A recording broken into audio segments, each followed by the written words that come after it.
He was invisible to most people who passed him in the hallways, just the janitor who mopped floors no one cared to look at. But that night, when the billionaire's office lights stayed on past midnight, he noticed something strange. Cameras flickered, alarms were silent, and someone had been there before him. By morning, the world would know his name, not for what he did wrong, but for what the cameras caught when no one was supposed to be watching. What began as another quiet shift would soon uncover a truth this company spent years trying to hide. This is what they never wanted anyone to see. For 15 years, Marcus Reed had cleaned the same glass walls and polished the same marble floors of the towering Ardent Global headquarters. Every night, while the city slept, Marcus moved quietly through the empty offices, his reflection flashing against gold-plated doors he'd never been invited to walk through in daylight. He was steady, respectful, and invisible, the kind of man no one ever truly saw, except when something needed fixing. Outside of work, his life was simple.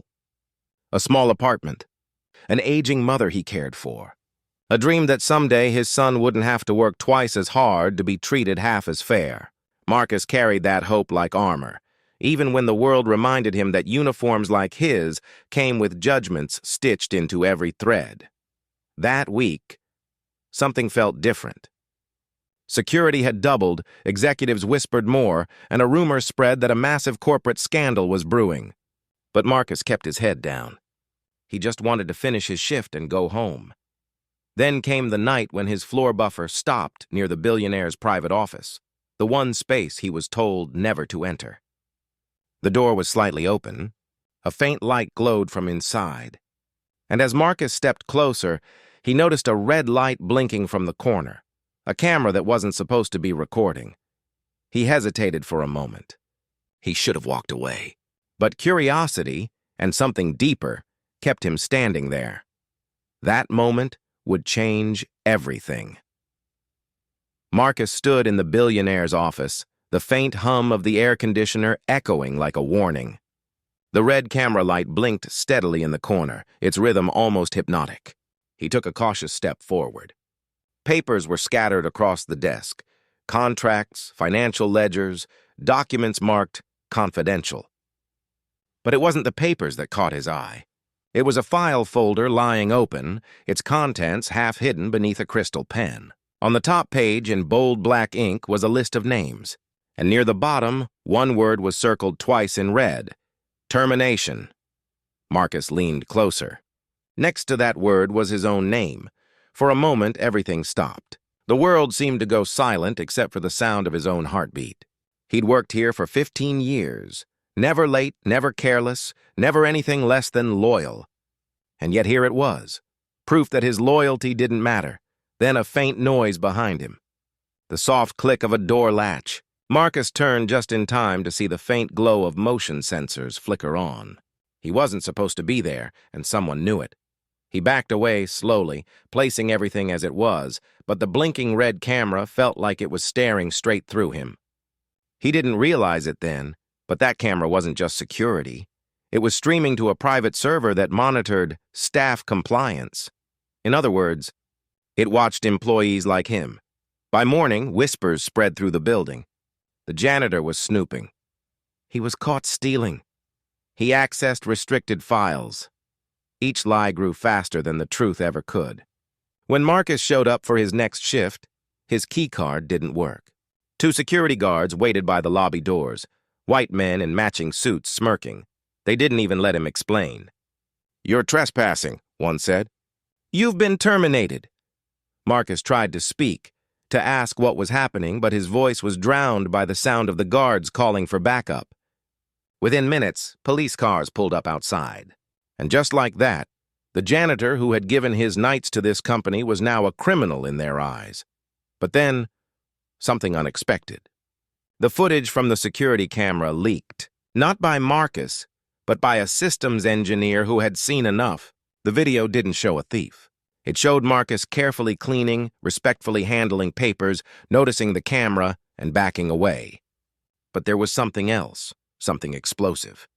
Before Marcus had entered, another man in a tailored suit had been in the office, shredding documents marked Employee Diversity Audit.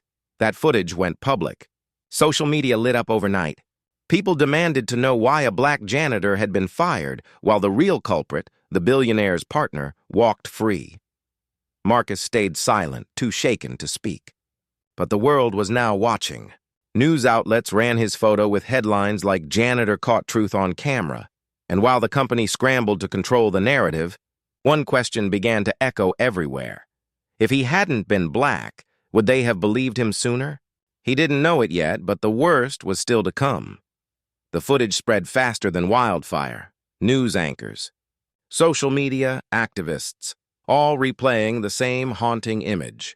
Marcus, frozen under the glare of flashing red lights, hands raised, surrounded by officers in the marble lobby he'd spent half his life polishing. They said it was routine questioning.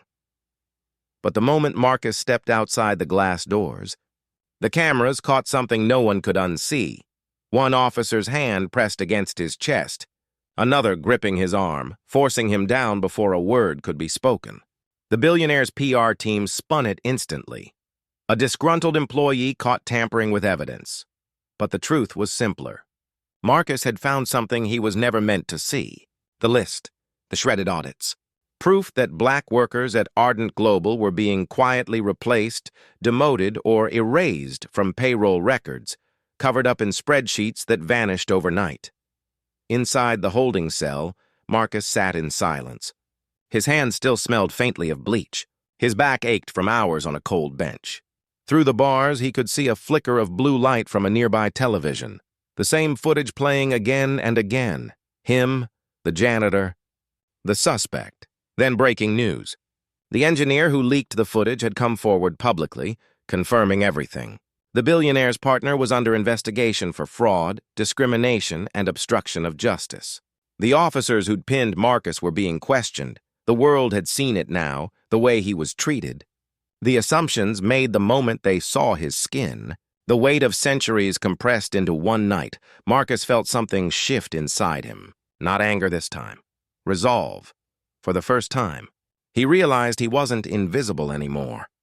He looked up at the flickering screen, his own face staring back at him under the headline, "The Janitor Who Cleaned Up More Than Floors." And somewhere between the bars and the cameras, Marcus whispered to himself, "They finally see me." Marcus was released 2 days later. No apology, no explanation, just silence and paperwork. But when he stepped outside the precinct, he wasn't alone anymore. Cameras flashed, microphones waited, and a crowd gathered. Not to accuse, but to applaud. The same people who once walked past him without noticing now chanted his name. For the first time in his life, Marcus wasn't invisible. The investigation into Ardent Global exploded. Executives resigned. Lawsuits followed. And while the company tried to bury the story under statements and internal reviews, the footage refused to die. It became a symbol, a reminder of how easily power could twist the truth, and how one man's quiet integrity could expose it. Marcus didn't go back to cleaning floors. Instead, he began speaking at schools, churches, community centers, sharing what it felt like to be judged before being seen, to be silenced before being heard. His voice trembled at first, but the world listened. He wasn't a janitor anymore. He was a witness. Still, the scars remained. The fear when a siren passed, the memory of rough hands on his shoulders, the knowledge that if not for one leaked video, his story might have ended in the dark. Another black man labeled a suspect, forgotten before morning. His story was one victory, but not the last. Because for every Marcus, there are thousands unseen, still fighting to be believed, still waiting for the cameras to tell the truth. And as the screen fades to black, one question lingers. How many more have to be caught on camera before the world stops pretending not to see? This wasn't just Marcus's story. It's ours. And until justice means the same thing for everyone, the cleaning isn't over.